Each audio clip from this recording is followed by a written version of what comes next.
नमस्कार मंडळी, शुभ सकाळ सगळ्यांना। तर दिवाळीच्या आदल्या दिवशीचं आमच्याकडे कडूपाणी म्हणतात। कडूपाणीच्या दिवशीचं सकाळ आहे हे, आणि सकाळी सकाळी अंगणामध्ये दारात सुंदर अशा रांगोळ्या काढायचं काम चालू आहे बघा।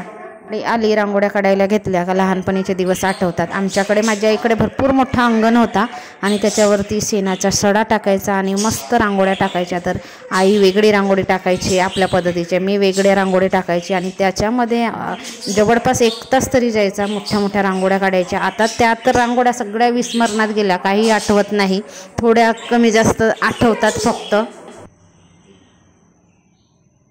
काढलो काढण्यात हा जॅकेट आहे। कोणता कलर मागवला तर कथ्या कलर तर सुंदर दिसते। कथ्याच मागला गुलाबी, हा होय फिकट गुलाबी। मी गेले गुलाबी ना कथ्या म्हणलो। पैसे नंतर कधीतरी एक ट्राय कर, पहिले इकडे दाखव ना, खालीच दाखवते ना। रांगोळी काढता काढता ताई वगैरेनी ऑर्डर केली होती काही ऑनलाईन कपड्यांची वगैरे, तर तेच सांगत होते, तेच दाखवत होते। तर बघा इकडे पण यांना पण रांगोळी मीच काढून दिली आणि माझ्या अंगणात रांगोळी काढून कलर पण टाकून झालेला आहे आणि दाराच्या समोर अशी वेल काढली। दिवाळीच्या दिवसामध्ये वेगवेगळ्या प्रकारच्या बॉर्डर रांगोळ्या काढायला मजा येते, चांगलं वाटतं। बघू शकता तुम्ही, लक्ष्मीपूजनाच्या आदल्या दिवशीची रांगोळी अशा पद्धतीची होती आणि त्यांच्या दाराच्या पुढे अशा पद्धतीची होती, म्हणजे 2 रांगोळ्या 2 पद्धतीच्या होत्या आणि दारामध्ये बॉर्डर रांगोळी अशी होती। तर वेगवेगळ्याच रांगोळ्या काढते मी, रिपीट करत नाही। आणि हे 4-5 दिवस असता आपण चांगले असे मोकळे रांगोळ्या काढतो, नाहीतर मग काय आहेच आपल्या छोट्या छोट्या डेलीच्या रांगोळ्या। तोपर्यंत रुद्रांसुद्धा उठला होता। आता कसं शाळा नाही आहे तर एकदम लवकर उठतात मुलं, आणि शाळा असेल तेव्हा इतकं लावावं लागतं त्यांच्या मागे, उठा उठा म्हणून। नंतर मी बनवली चकली। बनवायसाठी सगळ्यात आधी मी मसाले काढून ठेवली। मसाले म्हणजे तिखट, मीठ, हळद हे तर चवीपुरतं सगळंच काढून ठेवले। आणि तीळ ते चांगलं अर्धा वाटी घेतलेलं आहे, भरपूर होता माझ्याकडे तीळ तर जास्तच टाकली मी ह्यावेळेस तीळ। आणि कशा पद्धतीने करते चकल्या मी, तर उकड काढूनच चकल्या करणार आहे। भाजणीच्या आहेत पण हलकी उकड काढायची।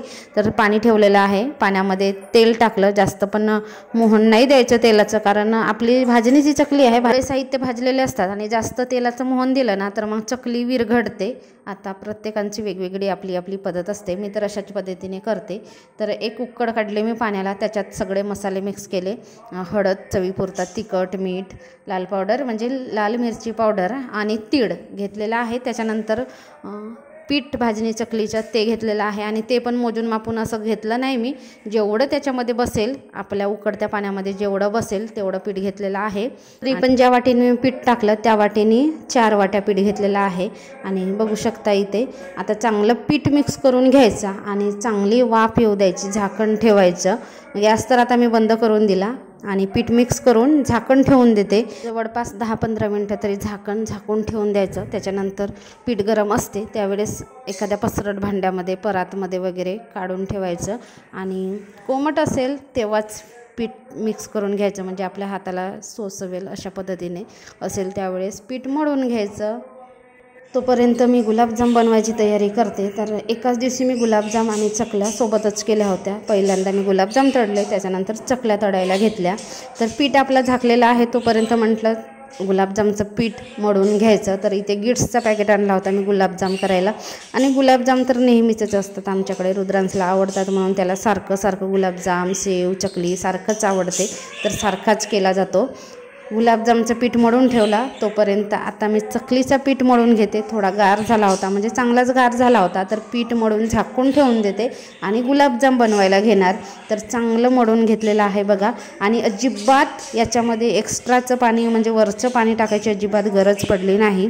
जेवढ्या पाण्यामध्ये मी पीठ टाकलं होतं उकड घेताना त्याच पाण्यामध्ये आपला पीठ चांगला मळला गेला। आणि थोडंसं असं हाताला जर आपल्याला वाटत असेल कोरडा पडल्यासारखा तर हाताला पाणी लावायला काही हरकत नाही, पण बरोबर चांगलं झालं होतं आपली उकड, त्याच्यामुळे पाणी घ्यायची गरज पडली नाही। ते बघू शकता तुम्ही, चांगलं मळून झाल्यावर ते सगळं येऊन जाणार आहे, बरोबर व्यवस्थित होणार आहे। तर बघा अशा पद्धतीने मी चकलीचं पीठ मळून घेतला, जास्त सैल पण नाही आणि जास्त घट्ट पण नाही। घट्ट असेल तर आपल्या हाताला दुःख लागतो मशीन दाबताना, आणि जर सैल असेल तर आपल्या चकल्या कशाच तरी होतात, ते व्यवस्थित होत नाहीत. तर पीठ भिजवताना थोडीफार आपल्याला काळजी घेणं आवश्यक असते. तर पीठ भिजवून झाला आणि झाकून ठेवलं, तोपर्यंत मी आता गुलाबजाम बनवून घेते. आणि गुलाबजाम खायला तर काय, हे दोघे पण आजूबाजूलाच बसलेले आहेत. आणि गुलाबजामसाठी मी पाक आधीच करून ठेवलेला होता, तो गार पण झालेला आहे. पाक म्हणजे यांना घाई असते ना खायची, म्हणून मी पाक आधीच करून ठेवते. इकडे तळले की पाकामध्ये टाकायचे आणि 5-10 मिनटं त्यांना खायला द्यायचे. गुलाबजाम मुरत किंवा नको मुरत, त्यांना खायचं असते तर खा. मग पाक बनवून ठेवलेला होता, पाक तयारच आहेत. तर आता मी इथे गुलाबजाम तळायला घेतलेले आहेत. तर थोडे खाली बसून बनवले होते मी, गोडे बनवून ठेवले होते आणि बाकी बनवायचे होते. तर तडता ते गोडे पण बनवून झाले. आणि सणाचे दिवस म्हटलं ना तर दुप्पट कामं होतात. आपलं तर नियोजन असतेच, हा बनवायचं, असं करायचं, तसं करायचं, पण मधात अजून काहीतरी येतोच आणि आपले काम लांबले जातात. तर हे बनवायच्या दिवशी मला असं वाटलं की कंटिन्यू मी काम करते आहे सकाळपासून, असं वाटलं. इकडे जेवण झाले, सकाळी दुपारचे जेवण झाल्यानंतर परत हे बनवायला घेतलं. याच्यामध्येच मग दुपार सगळी झाली, ते पण माहीत नाही पडलं. एकट्याने करायचं म्हटलं तर उशीर लागतोच, आणि छोटी मुलं पण आहेत, यांना पण लक्ष द्यावं लागतं यांच्याकडे. आणि करत म्हणून मी एका दिवशी 1 किंवा 2च पदार्थ बनवायला घेतले. सगळे एका दमात आपल्याला होत नाही, आणि होत नाही म्हणजे तसं करायला गेलं तर आपल्याला पण थोडी थकवा वगैरे होतो किंवा त्रास होतो. तर आपल्याला त्रास होणार नाही अशा पद्धतीनेच करण्याचा प्रयत्न करावा, नाही का. गुलाबजाम तळताना मी जास्त तेल टाकलं नव्हता, परत थोडासा त्याच्यामध्ये तेल ॲड केला आणि त्याच्यामध्येच आता चकल्या तळायला घेते. तर चकलीचा पीठ झाकून ठेवलेला होता मळून, परत बनवायच्या वेळेस चांगलं अजून मळून घ्यायचं आणि चकल्या पाडायच्या आपल्याला पाहिजे त्या साईजमध्ये. आणि खरंच खूप छान झाल्या होत्या चकल्या. तर मी ते बघा अशा पद्धतीने चकल्या पाडून घेतलेल्या आहेत आणि तळून घेते. चकल्या खायला पण ते तयार आहेत, बसलेच आहेत माझ्या पायाजवळ. त्यांना म्हणते इथे गरमी होते किचनमध्ये, आत जा पंख्यामध्ये, पण ते काही ऐकत नाही. आणि चकल्या गुलाबजाम त्यांनी बघितलं खायलाच तयार आहेत, ते टपलेलेच आहेत. तर मी इथे चकल्या तळून घेते. आणि पहिले ज्या 4 चकल्या मी तळल्या ना, त्या ह्या दोघा मुलांनाच दिल्या खायला. आणि गुरुवारच्या दिवशी बनवलं होतं, तर मी टेस्ट पण नाही केलं की तिखट मीठ मसाले कसे झाले म्हणून, अंदाजानेच टाकले. आणि बनवून झाल्यानंतर खाल्ले ना संध्याकाळच्या वेळेला तर खूप छान झाले होते, एकदम बरोबर झालं होतं, कुठेच काही कमी झालं नव्हतं. तसं आम्ही जेवणामध्ये मिठाचं आमच्याकडे प्रमाण थोडंसं कमीच असतो, तंतोतंत राहत नाही. बाकीचे आमच्याकडे जे कोणी येतात जेवायला वगैरे त्यांना कमी लागतो मीठ, पण आम्हाला कमी खायची सवय आहे, तर आम्हाला वाटत नाही. आपल्या गृहिणीची पण एक वेगळीच दुनिया असते, नाही का. आधी तर आपल्याला बरेच पदार्थ नाही आहेत किंवा काही करताच येत नाही, पण आपण करून प्रयत्न करतो, इकडून तिकडून बघून ट्राय करून प्रयत्न करून, आणि त्याच्यातूनच आपल्याकडून चांगले पदार्थ बनवले जातात आणि आपल्याला माहीत पण नाही पडत की आपल्या हातून चांगले होतात. आणि अशा वेळेस एखादा व्यक्ती आपण बनवलेल्या पदार्थाची स्तुती करत असेल तर आपली छाती चौपट फुलते, नाही का, छान वाटतं. ते असा मोबाईल ठेवायला सुद्धा व्यवस्थित जागा नाही आहे, म्हणजे जमतच नाही कोणत्या अँगलने ठेवावं, कोणत्या अँगलने शूट करावं, ते काही समजत नाही. तर रुद्रांशला मी काढायला लावलं तर रुद्रांश सारखा हलवतो. कॅमेरामॅन रुद्रांश झालेला आहे, तो सारखा हलवतो, त्याच्यामुळे हलताना दिसतात. तर इथे बघू शकता तुम्ही माझ्या सगळ्या चकल्या तळून झालेल्या आहेत. तर मी अर्ध्याच भाजणीच्या पिठाची चकल्या केलेल्या आहेत आणि गावावरून आल्यानंतर अर्ध्या पिठाचे करणार, तोपर्यंत हे पण संपतात जे बनवलेले चकल्या आहेत ते. तर अशा पद्धतीने मी चकल्या बनवल्या. परत संध्याकाळी आम्हाला जायचं होतं मार्केटला, फटाके वगैरे घ्यायचे होते, अजून घ्यायचं बाकी होतं. म्हणजे उद्याची लक्ष्मीपूजा आहे, तर लक्ष्मीपूजाच्या आदल्या दिवशी दिवे, पण त्या प्रत्येक वर्षी तर दिवे नवीन घ्यावा लागतात आपल्याला. आपल्या गृहिणींना सगळ्यांना माहिती आहे की दिवाळीला आपण नवीन दिवे घेतो. बाकी आपल्या घरामध्ये असतील ते पण वापरतो, पण थोडे तरी 6-12 काहीतरी काही घ्यावंच लागतो नवीन. तर तेच सामान वगैरे घ्यायचं होतं, तर त्याच्यासाठीच गेलो होतो. तर बराच सामान आणला. फटाके तर आम्ही 600चे आणले. रुद्रांशला तर भरपूर फटाके पाहिजे होते फोडायला, तर त्याचेच आवडीचे घेतले. तर फटाके 600 रुपयाचे झाले.